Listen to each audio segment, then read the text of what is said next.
Hey guys, welcome back. In today's video we're going to be testing the Liberty Civil Defense in 45 ACP plus P, which is a 78 grain hollow point that travels 1900 feet per second.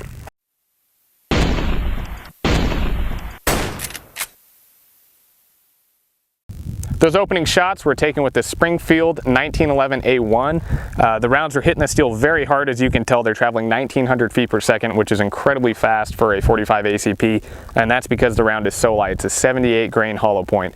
Now these rounds are characterized by their massive cavity inside the bullet. We'll take a look at that later. They're also lead free, so if you live in one of those states that has issue with lead rounds, this might be something you want to consider.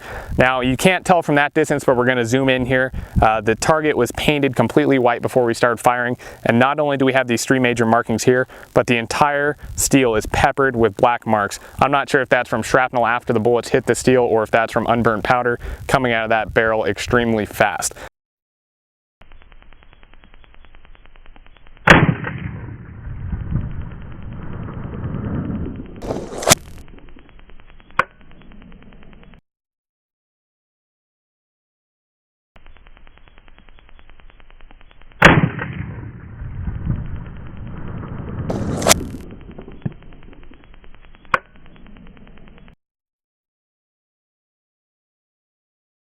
Okay guys, so we fired two shots from our 1911. Ignore these streaks down here, those are from the multiple impact bullet. That's a previous video.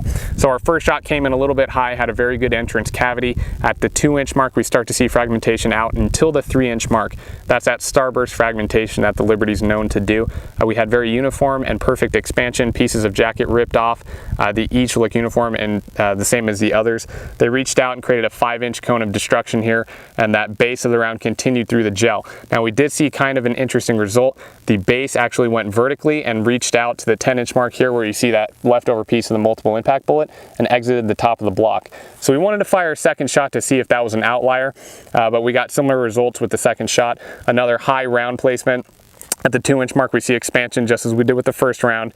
Starburst fragmentation went very well. Another 5-inch cone of destruction here at the 4-inch mark.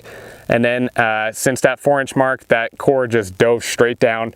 I think it's just because of its design. It really looks like a piece of a cylinder, so it's not that stable inside the ballistic gelatin. It dove all the way down to the 12-inch mark here where we can see it striking the table.